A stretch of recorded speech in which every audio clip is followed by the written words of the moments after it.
ఓం శాంతి. 24/2/1985 అవ్యక్త బాప్దాద యొక్క మధుర మహావాక్యాలు.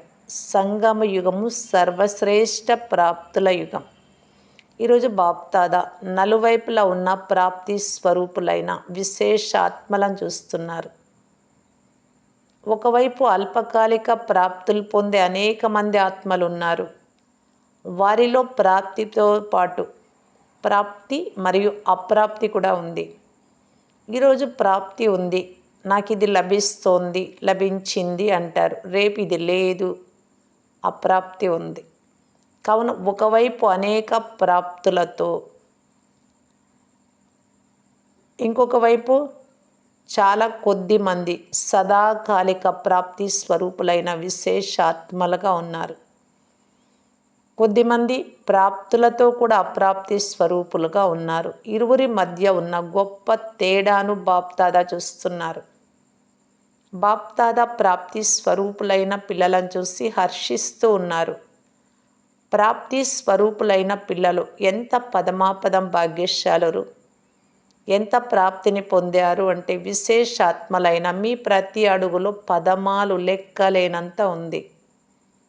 లౌకికంలో ప్రాప్తి స్వరూప జీవితంలో విశేషంగా 4 విషయాలలో ప్రాప్తి అవసరం. 1, సుఖమయ సంబంధాలు ఉండాలి, కుటుంబం. 2, స్వభావ సంస్కారాలు తనవి సదా శీతలంగా స్నేహిగా ఉండాలి. 3, సత్యంగా సంపాదించిన శ్రేష్టమైన సంపద ఉండాలి. 4, శ్రేష్ట కర్మలు, శ్రేష్ట సంపర్కము ఉండాలి. ఒకవేళ ఈ 4 విషయాలు ప్రాప్తించి ఉంటే లౌకిక జీవితంలో కూడా సఫలత మరియు సంతోషం ఉంటాయి. కానీ లౌకిక జీవితంలోని ప్రాప్తులు అల్పకాలికమైనవి. ఈరోజు సుఖమయమైన సంబంధాలు ఉంటాయి, రేపు అవే సంబంధాలు దుఃఖమయంగా అవుతాయి. ఈరోజు సఫలత ఉంటుంది, రేపు ఉండదు. వీటితో పోలిస్తే ప్రాప్తి స్వరూపులైన శ్రేష్టాత్మలైన మీకు ఈ అలౌకిక శ్రేష్ఠ జీవితంలో 4 విషయాలు సదా ప్రాప్తించి ఉన్నాయి. ఎందుకంటే నేరుగా సుఖదాత, సర్వప్రాప్తుల దాతతో అవినాశీ సంబంధం ఉంది. ఈ అవినాశీ సంబంధం ఎప్పుడు దుఃఖము కలిగించదు, మోసం చేయదు. వినాశీ సంబంధాలలో వర్తమాన సమయంలో దుఃఖము లేక మోసం ఉంది. అవినాశీ సంబంధంలో సత్యమైన స్నేహం ఉంది, సుఖము ఉంది. ఎందుకంటే సదా స్నేహము మరియు సుఖమయమైన సర్వ సంబంధాలు తండ్రి ద్వారా ప్రాప్తించాయి. ఒక్క సంబంధం లోటు కూడా లేదు. ఏ సంబంధం కావాలి అనుకుంటే ఆ సంబంధం ద్వారా ప్రాప్తిని అనుభవం చేయండి. ఏ ఆత్మకు ఏ సంబంధము ప్రియమైనదో ఆ సంబంధంలో భగవంతుడు ప్రీతి యొక్క రీతిని నిభాయిస్తూ ఉన్నారు. భగవంతుడిని సర్వ సంబంధీకుడిగా చేసుకున్నారు. ఇటువంటి శ్రేష్ఠ సంబంధం కల్పమంతటిలో ఎప్పుడూ ప్రాప్తించదు. కావున సంబంధాలు కూడా లభించాయి. జతలో ఈ అలౌకిక దివ్య జన్మలో సదా శ్రేష్ఠ స్వభావం, ఈశ్వరీయ సంస్కారాలు ఉన్న కారణంగా స్వభావ సంస్కారాలు ఎప్పుడు దుఃఖం ఇవ్వవు. బాప్దాదా సంస్కారాలు ఏవైతే ఉన్నాయో అవే పిల్లల సంస్కారాలు. బాప్దాదాల స్వభావం ఏదైతే ఉందో అదే పిల్లల స్వభావం. స్వభావము అనగా సదా ప్రతి ఒక్కరి పట్ల, స్వ అనగా ఆత్మిక భావము. స్వ అని శ్రేష్టాన్ని అంటారు. స్వయం యొక్క భావము లేక శ్రేష్ట భావమే స్వభావంగా ఉండాలి. సదా మహాదాని, దయా హృదయులు, విశ్వ కళ్యాణకారి తండ్రి యొక్క ఈ సంస్కారాలే మీ సంస్కారాలు. అందువలన స్వభావ సంస్కారాలు సదా సంతోషాన్ని కలిగిస్తాయి. అదేవిధంగా సత్యమైన సంపాదన ద్వారా చేసుకున్న సుఖమయ సంపాదన ఉంది. కావున అవినాశి ఖజానాలు ఎన్ని లభించాయి. ప్రతి ఖజానా యొక్క గనులకు మీరు యజమానులు. కేవలం ఒక్క ఖజానా కాదు, తరగని లెక్కలేనన్ని ఖజానాలు లభించాయి. వాటిని ఖర్చు పెట్టండి, తినండి, పెంచుకుంటూ ఉండండి. అవి ఎంతగా ఖర్చు చేస్తే అంతగా పెరుగుతూ ఉంటాయి. మీరు అనుభవజ్ఞులే కదా. స్థూల సంపదను ఎందుకు సంపాదిస్తారు? పప్పు రొట్టె సుఖంగా తినేందుకు, పరివారం సుఖంగా ఉండేందుకు, ప్రపంచంలో మంచి పేరు ఉండేందుకు. ఎంతటి సుఖ సంతోషాల భోజనం లభిస్తోందో మిమ్మల్ని మీరు చూసుకోండి. పప్పు రొట్టె తినండి, భగవంతుడి గుణగానం చేయండి అన్న మహిమ కూడా ఉంది. ఇటువంటి మహిమ కల భోజనాన్ని మీరు తింటున్నారు. అంతేకాక బ్రాహ్మణ పిల్లలైన మీకు, బ్రాహ్మణ పిల్లలు భోజనం నుండి ఎప్పుడు వంచితులుగా కారు. భోజనం లేకుండా ఉండదు అని బాప్దాదా గ్యారెంటీ ఉంది. రుచులతో కూడిన భోజనం లభించకపోవచ్చు, కానీ పప్పు రొట్టె అంటే సాధారణ భోజనం అయితే తప్పకుండా లభిస్తుంది. భోజనం కూడా ఉంది, మంచి పరివారం కూడా ఉంది, కుటుంబం, జ్ఞానిల సంపర్కం, మరియు పేరు కూడా ఎంత ప్రఖ్యాతిగా ఉంది. మీ పేరు ఎంత ప్రసిద్ధమైనది అంటే ఇప్పుడు చివరి జన్మ వరకు మీరు చేరుకున్నా కానీ మీ జడ చిత్రాల పేర్లతో అనేక ఆత్మలు తమ పనులను సిద్ధింపజేసుకుంటూ ఉన్నారు. ఈ లాస్ట్ జన్మలో ఉన్నారు మీరు ఇప్పుడు. అయినా ఇప్పటికి కూడా వారు మీ జడ చిత్రాలకు పూజలు జరిపిస్తూ ఉన్నారు, జరుగుతూ ఉన్నాయి. వరదానాలు ఇస్తూ ఉన్నారు. మీరు దేవీ దేవతలైన మీ పేర్లు వారు వాడుకుంటూ తమ పనులను సిద్ధింపజేసుకుంటూ ఉన్నారు. మీ పేరు ఇంతగా ప్రసిద్ధమయ్యాయి. ఒక్క జన్మ మాత్రమే పేరు ప్రసిద్ధం అవ్వటం కాదు, మొత్తము కల్పమంతా మీ పేరు ప్రసిద్ధమైంది. కావున మీరు సుఖమయమైన, సత్యమైన, సంపన్నవంతులు. తండ్రి సంపర్కంలోకి రావటంతో సంపర్కం కూడా శ్రేష్టంగా తయారైంది. మీ సంపర్కం ఎంత శ్రేష్టమైనది అంటే ఒక్క క్షణ కాలపు మీ జడ చిత్రాల సంపర్కం కొరకు అక్కడికి వెళ్ళడానికి, అక్కడ గడపడానికి ఒక సెకండ్ అయినా ఎంత దాహంతో ఉన్నారు. కేవలం ఒక్క సెకండు దర్శన సంపర్కానికి కూడా ఎంత దాహంతో ఉన్నారు. ఎన్నో రాత్రులు జాగరణ చేస్తూ ఉంటారు. కేవలము క్షణ మాత్రపు దర్శన సంపర్కం కొరకు పిలుస్తూ ఉంటారు, ఆర్తనాదాలు చేస్తూ ఉంటారు. పిలుస్తూ కేవలం ముందుకు వెళ్ళేందుకు ఎంతగా సహిస్తూ ఉంటారు. క్యూలో ఎంత సహనం ఉండాలి. అది కేవలము చిత్రమే. అలాంటి చిత్రాలు ఇంట్లో కూడా ఉంటాయి. అయినా ఒక్క క్షణ మాత్రపు సన్ముఖ సంపర్కం కొరకు ఎంతగా దాహంతో ఉంటారు. ఒక్క అనంతమైన తండ్రికి చెందిన వారిగా అయిన కారణంగా మొత్తం విశ్వంలోని సర్వాత్మలతో సంబంధం ఏర్పడింది. కావున 4 విషయాలు అవినాశిగా ప్రాప్తించాయి. అందువలన మీది సదా సుఖమయమైన జీవితం, ప్రాప్తి స్వరూప జీవితం. బ్రాహ్మణుల జీవితంలో అప్రాప్తి వస్తువు ఏది ఉండదు. ఇదే మీ పాట. మీరు ఇటువంటి ప్రాప్తి స్వరూపులుగా ఉన్నారు కదా, లేక అలా అవ్వాలా? కావున ఈరోజు ప్రాప్తి స్వరూప పిల్లలను చూస్తున్నారు అని వినిపించాం కదా. ఈ శ్రేష్టమైన జీవితం కొరకు ప్రపంచంలోని వారు ఎంత కష్టపడుతున్నారు. కానీ మీరేం చేశారు? కష్టపడ్డారా లేక ప్రేమించారా? ప్రేమతో తండ్రిని మీ వారిగా చేసేసుకున్నారు. ప్రపంచంలోని వారు కష్టపడుతున్నారు, మీరు ప్రేమతో పొందేశారు. బాబా అని అన్నారు, ఖజానాల తాళం చెవి లభించింది. ప్రపంచంలోని వారిని అడిగితే వారేమంటారు? సంపాదించడం చాలా కష్టం, ఈ ప్రపంచంలో నడవడం చాలా కష్టం అని అంటారు. మరి మీరేమంటారు? ప్రతి అడుగులో పదమాలు లెక్కలేనంత సంపాదిస్తున్నాము అని అంటారు. నడవడం ఎంత సహజం. ఇప్పుడు ఎగిరే కళ ఉంది కావున నడవడం నుండి కూడా రక్షింపబడ్డారు. నడవడమేమిటి? మేము ఎగరాలి అని మీరు అంటారు, ఎగురుతూ ఉన్నాము అంటారు. ఎంత తేడా ఉంది వారికి మీకు. బాప్దాదా ఈరోజు విశ్వంలోని పిల్లలందరినీ చూస్తూ ఉన్నారు. అందరూ తమ తమ ప్రాప్తుల లగన్లో నిమగ్నమై ఉన్నారు. కానీ రిజల్ట్ ఏమిటి? అందరూ వెతకడంలో నిమగ్నమై ఉన్నారు. సైన్స్ వారిని చూడండి, తమ పరిశోధనలో ఎంతగా బిజీగా ఉన్నారు అంటే వారికి ఇంకేమీ స్పృశించదు, తోచదు. మహానాత్మలను చూడండి, ప్రభువును పొందే అన్వేషణలో నిమగ్నమై ఉన్నారు. చిన్న భ్రాంతి కారణంగా ప్రాప్తుల నుండి వంచితులై ఉన్నారు. ఆత్మనే పరమాత్మ లేక పరమాత్మ సర్వవ్యాపి అన్న ఈ భ్రాంతి కారణంగా ఇంకా వెతుకుతూనే ఉన్నారు. ప్రాప్తుల నుండి వంచితులుగా ఉన్నారు. సైన్స్ వారు కూడా ఇప్పుడు ఇంకా ముందు ఉందంటూ చంద్రునిలో, తారలలో ప్రపంచాన్ని తయారు చేస్తాము అంటూ వెతుకుతూ తప్పిపోయారు. శాస్త్రవాదులను చూడండి, శాస్త్రాల వలయంలో పడి విస్తారంలో మునిగిపోయారు. శాస్త్రాలను అర్థం చేసుకోవాలి అనే లక్ష్యం ఉంచుకొని అర్థం నుండి వంచితులైపోయారు. రాజకీయ నేతలు కుర్చీల కొరకు, పదవుల కొరకు ఉరుకులు పరుగులు తీస్తూ నిమగ్నమై ఉన్నారు.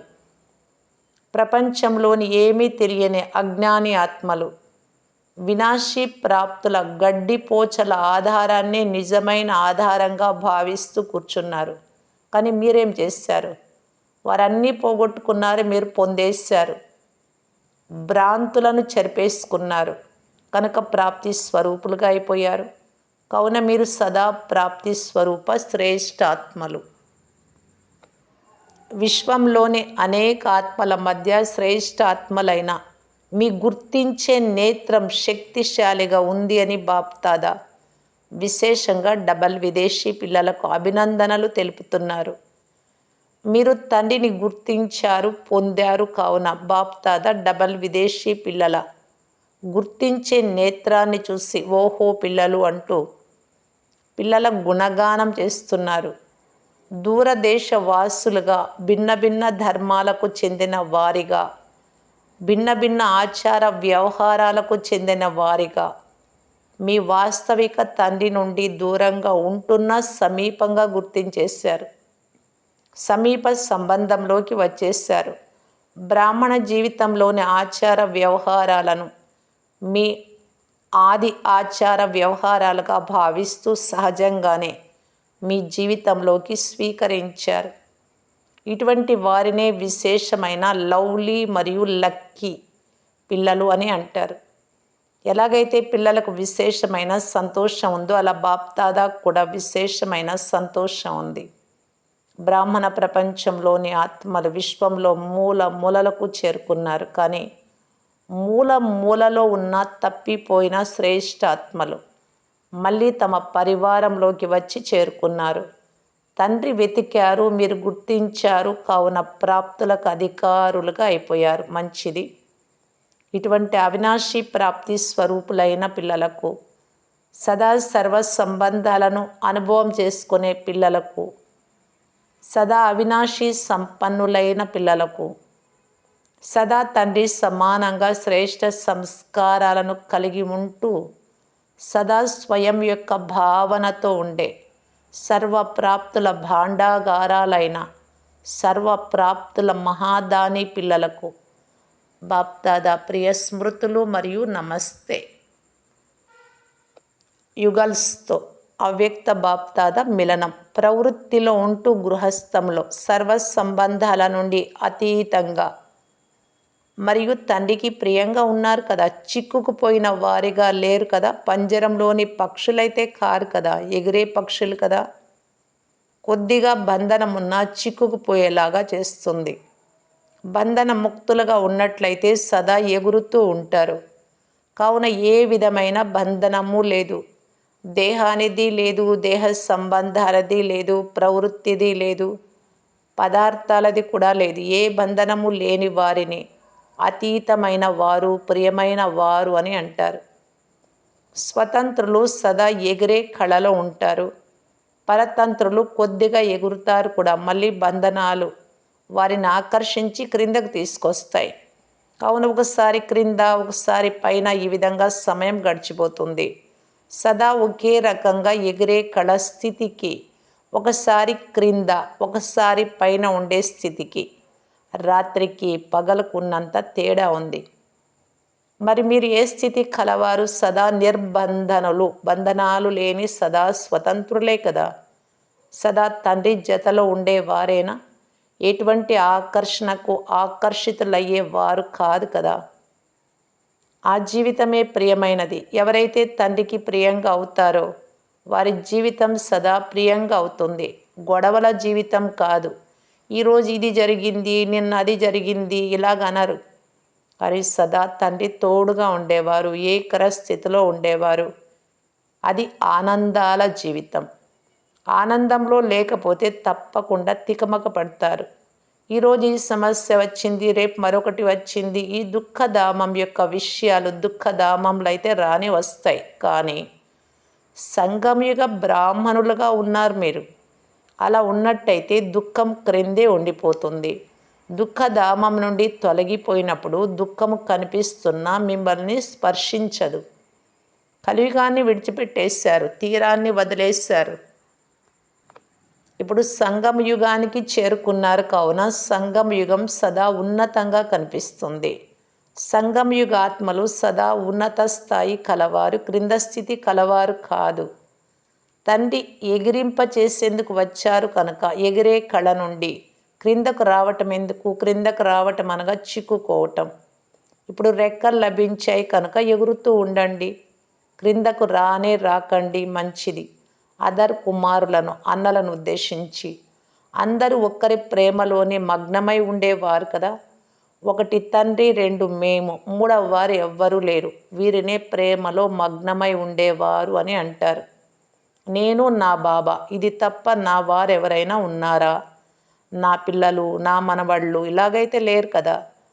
నా అనే దాంట్లో మమత ఉంటుంది. నాది అనేది సమాప్తం అవ్వడము అంటే మమత్వం సమాప్తం కావటం.